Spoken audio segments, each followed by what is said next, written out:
जरा कल्पना कीजिए, आज चुनाव का दिन है।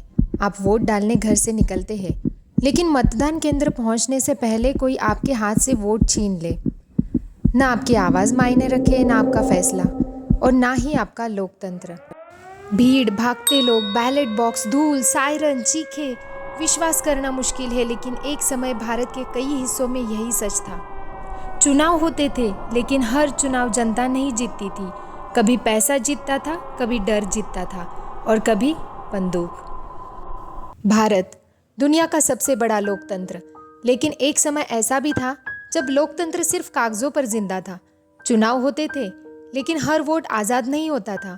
कुछ जगहों पर लोग वोट डालने से पहले ही डरा दिए जाते थे। कहीं बूथों पर कब्जा कर लिया जाता था, कहीं नकली वोट डाले जाते थे, और कहीं पैसे और ताकत जनता की आवाज से ज्यादा शक्तिशाली बन चुके थे।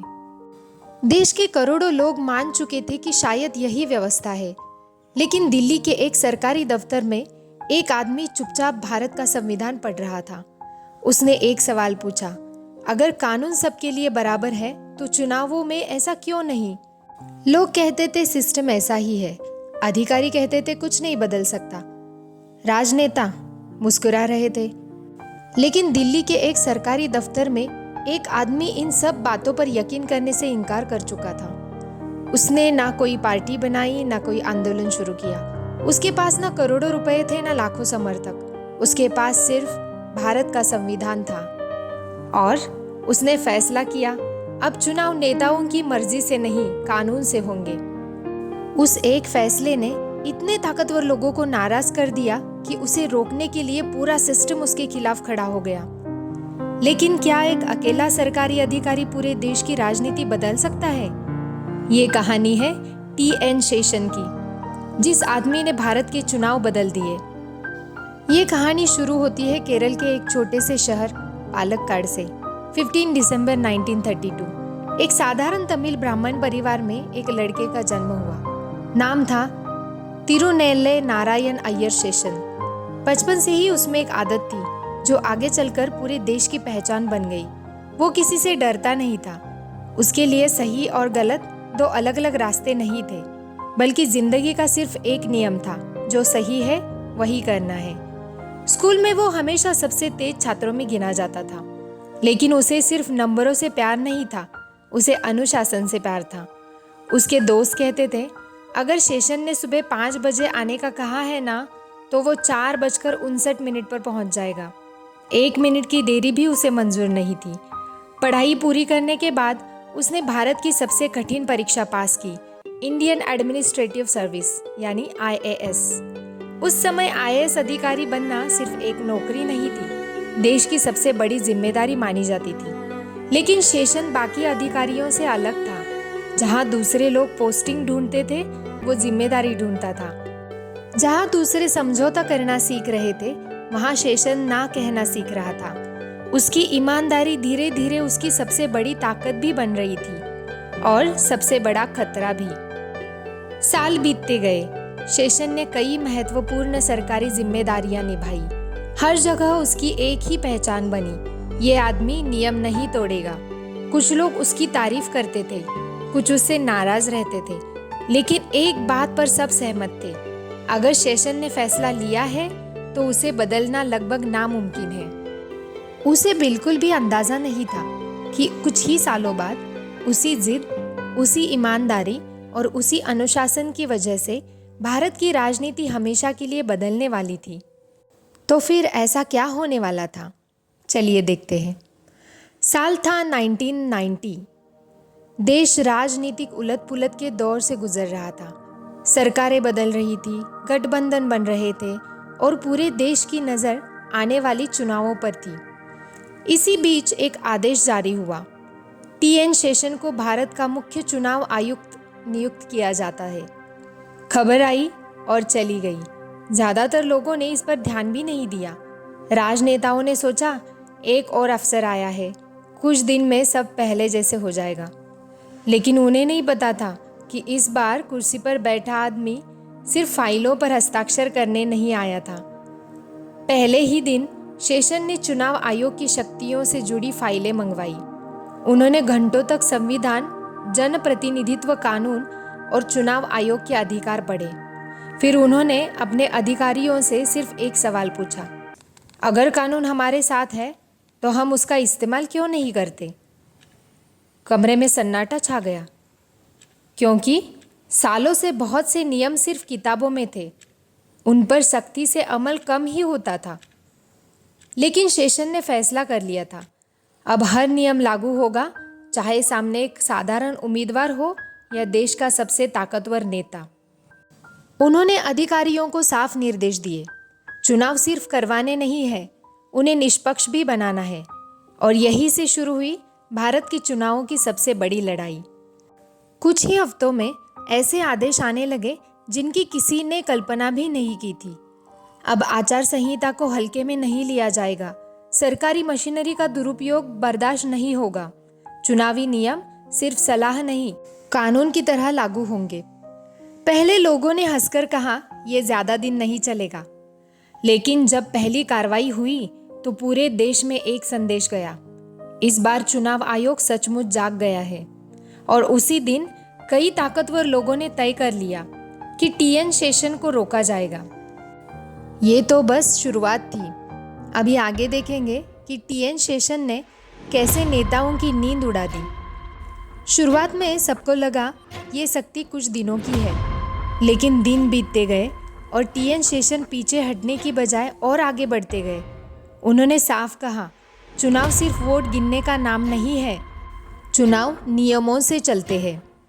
पहली बार उम्मीदवारों से सवाल पूछे जाने लगे, सरकारी अधिकारियों को चेतावनी दी गई कि चुनाव के दौरान उनकी पहली जिम्मेदारी सरकार नहीं संविधान है।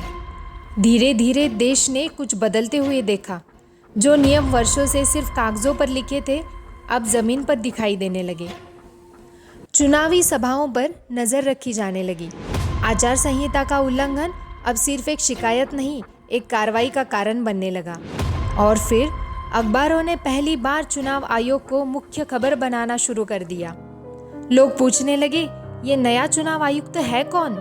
लेकिन जितनी तेजी से जनता का भरोसा बढ़ रहा था, उतनी ही तेजी से कुछ शक्तिशाली लोगों की नाराजगी भी। कई नेताओं को लगा कि चुनाव आयोग अपनी सीमाओं से आगे जा रहा है। कुछ ने कहा, ये अधिकारी बहुत ज्यादा सख्त है। कुछ ने कहा, ये हर बात में दखल दे रहा है।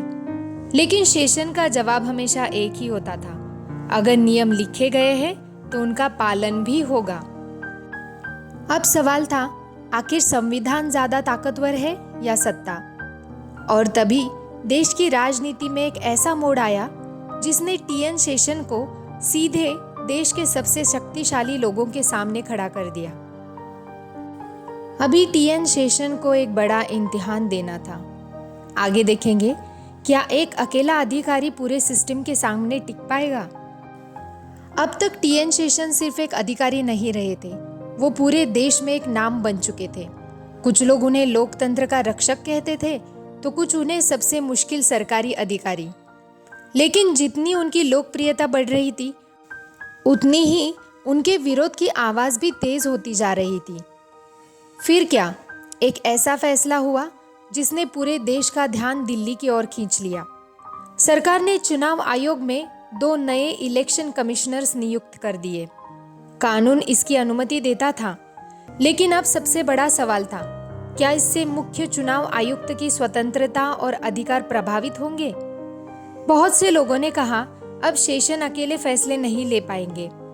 कुछ ने माना यही वो कदम है जिससे उनकी ताकत सीमित हो जाएगी। लेकिन टीएन शेषन पीछे हटने वालों में से नहीं थे। उन्होंने इस फैसले को सुप्रीम कोर्ट में चुनौती दी। अब ये लड़ाई किसी एक अधिकारी की नहीं थी।